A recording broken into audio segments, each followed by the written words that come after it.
ఏదైతే చెప్పిందో ప్రతి నియోజకవర్గానికి 3,500 ఇల్లు ఇస్తా అని చెప్పారు. ఈ సంవత్సరం శాంక్షన్ చేశారు. నేను మీ అందరి తరఫున ముఖ్యమంత్రి థ్యాంక్ యూ అన్నా.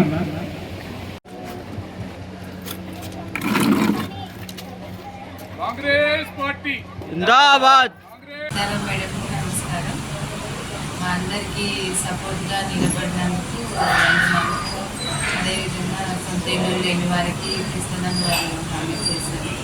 మేము కూడా తనకి సపోర్ట్ చేస్తాం.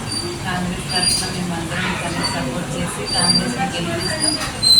ఈరోజు పింఛన్ లేని వారికి పింఛన్ రావాలి, రేషన్ కార్డు కూడా లేని వారికి రేషన్ కార్డులు రావాలి. సొంత ఇల్లు లేని వారు చాలామంది ఉన్నారు. వాళ్ళందరికీ సొంత ఇల్లు రావాలి. అందరికి కూడా సంతోషంగా ఉండాలి. కాంగ్రెస్ పార్టీని గెలిపించడానికి సీతారాం మేడంతో మేమందరం ఉంటామని హామీ చేస్తాం.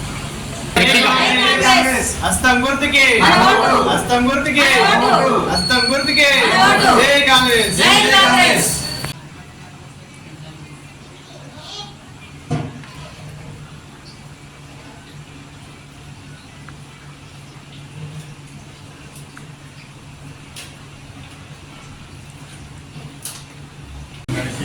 మా ప్రత్యేకంగా తెలుస్తున్నాను.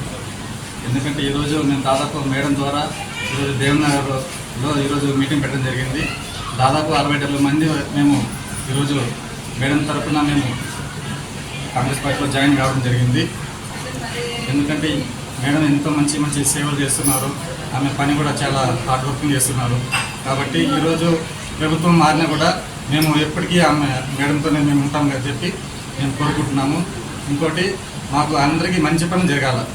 ఎందుకంటే చాలామంది మేము ఇల్లు లేని వాళ్ళు చాలామంది ఉన్నారు. వాళ్ళందరికీ ఇల్లులు వచ్చే విధంగా మేడం మాకు మాట ఇచ్చారు. కాబట్టి మేము ఆ వెంట ఉంటాము, ఎప్పటికీ ఆ వెంట ఉంటానని కోరుకుంటున్నాను. Thank you so much. ఇక్కడ దేవేందర్ నగర్ డబల్ బెడ్రూమ్ వెనకాల మేము మాకు కొలన్ హనుమంతరెడ్డి సారు మరి ఆమె తెలియదు సార్ గుర్తులేదు, మాకు కండవ వేశారు. చాలామంది జాయిన్ అయ్యాం సార్. ఇంకా మేము చాలా మందిని కూడా కాంగ్రెస్ పార్టీలోకి నడిపిస్తాము. మాకు ఇంకా మంచి చేస్తారని కూడా మేము అందరినీ అడుగుతున్నాము. మాకు ఇల్లు లేవు సార్, పెన్షన్లు కూడా లేవు. మా తరపున ఉన్న వాళ్ళు కూడా చాలామందికి మరి పెన్షన్లు రావాలి. సొంత ఇల్లు లేవు సార్.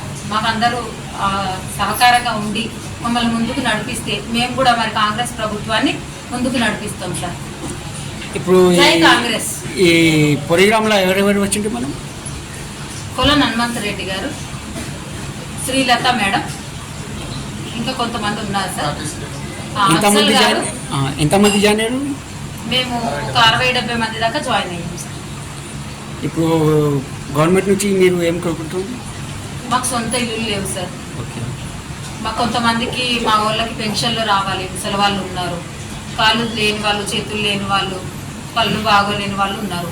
వాళ్ళకి కొంతమందికి పెన్షన్స్ రావాలి. కొంతమందికి రేషన్ కార్డులు కాలేదు. అలాంటి వాళ్ళకు మాకు సహాయం చేయండి సార్.